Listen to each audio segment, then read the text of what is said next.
The seminar for today is about Christian leadership. This year we have a really good, we had the good speakers, right? Professor Young-Jin Yu and Dr. Jae-Wan Shin, and it's so good, right? And but we didn't have any chance to, digest, the essence of the speech. So I think from the JBS perspective, I feel like I need to, summarize what is most important from, Dr. Shin's seminar. Okay. So and then also I'm going to add more. Okay, in terms of Christian leadership, especially last April. Do you remember? So good. Do you remember what what was most interesting or important to you after Dr. Shin's seminar last month? Do you remember anything? I know, you're so good, right? Forgetting things, right?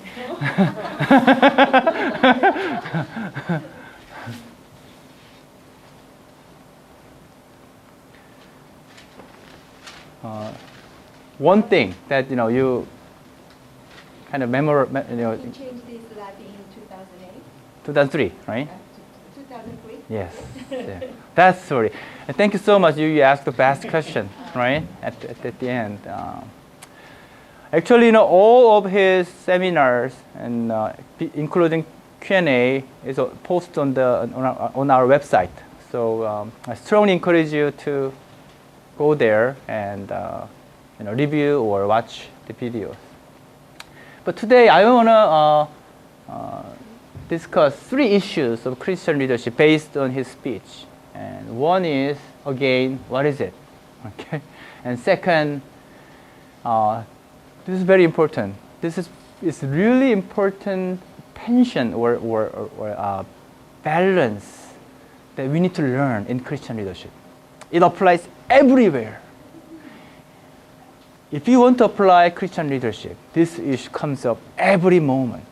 Okay, so I'm going to talk about that, the tension and balance issue. And then we'll finally briefly talk about the drivers of Christian leadership. Okay, let's start with the Christian leadership. You remember, JBS, leadership is one of the 4, core pillars in JBS, which is very, very important in business world, right? Here. And we already talked about that, right?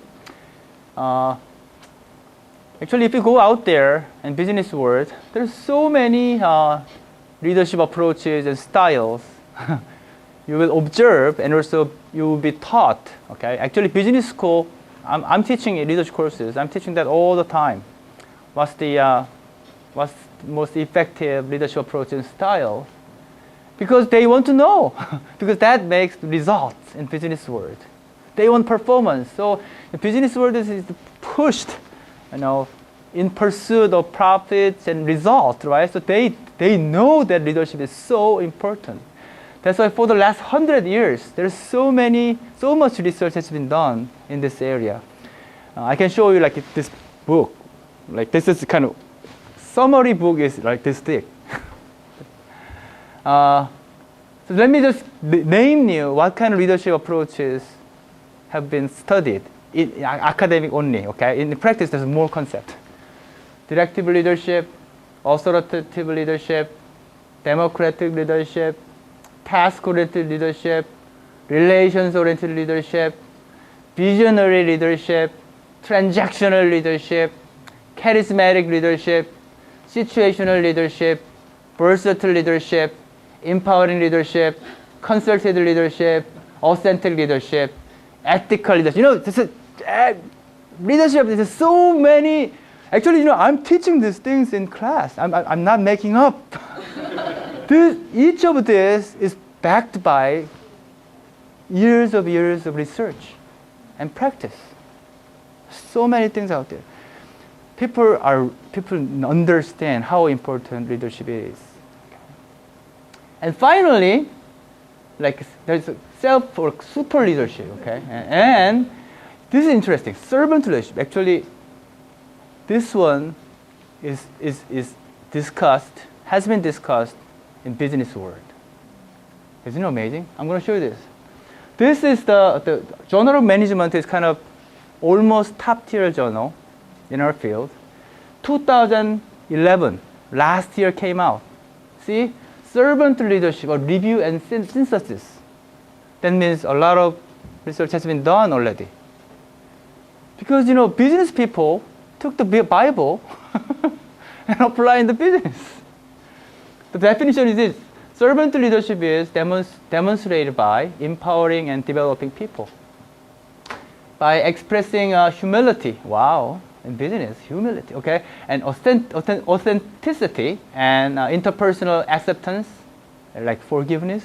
Wow. Forgiveness in business world. Wow. And stewardship. Wow. In the secular, business journal, they talk about stewardship. Can you imagine? But as the Dr. Shin raised this question, is this the leadership that Bible talks about? Right? That's the question. So I want you to go briefly back to our JBS because this is very important. In JBS, we understand leadership differently. Okay? We understand leadership as influence. The best word from Bible is fragrance.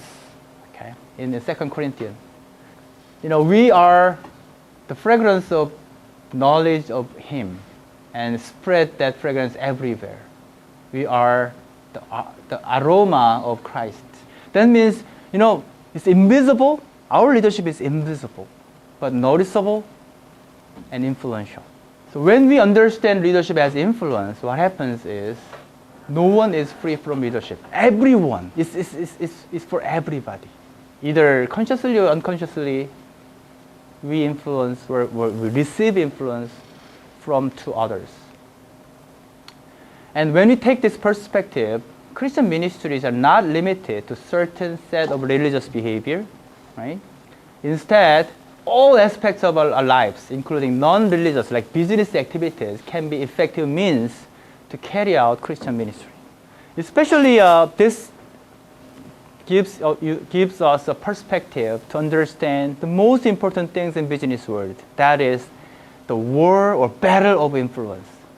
Business will fade away. It will come and go. It operates, out of our control. But what is left is the influence that business is making to people. After all the things, right? People turn away from God. People worship something else. And that is huge. They accept anti-Christ values. That's what happens in the business world. So as a Christian, we need to fight. That's the battle that we need to fight.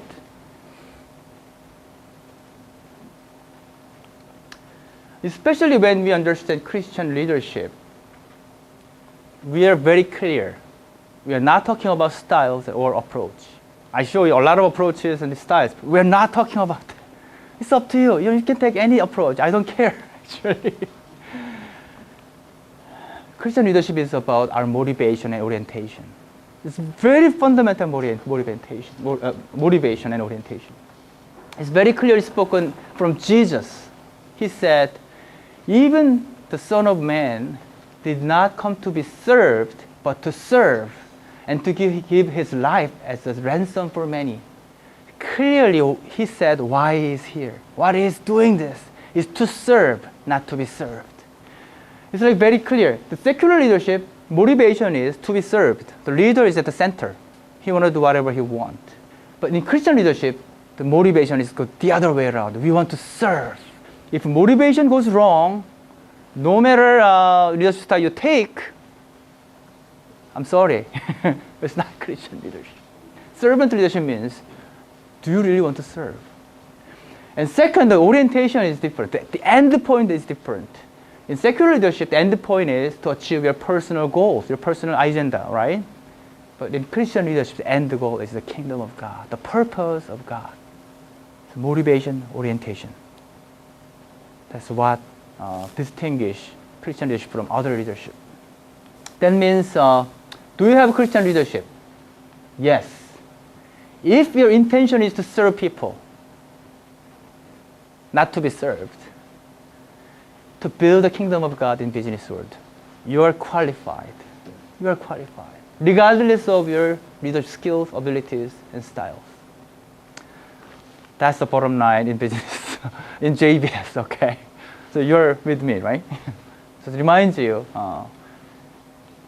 And then Dr. Shin made a very similar comments about the influence fragrance. So let me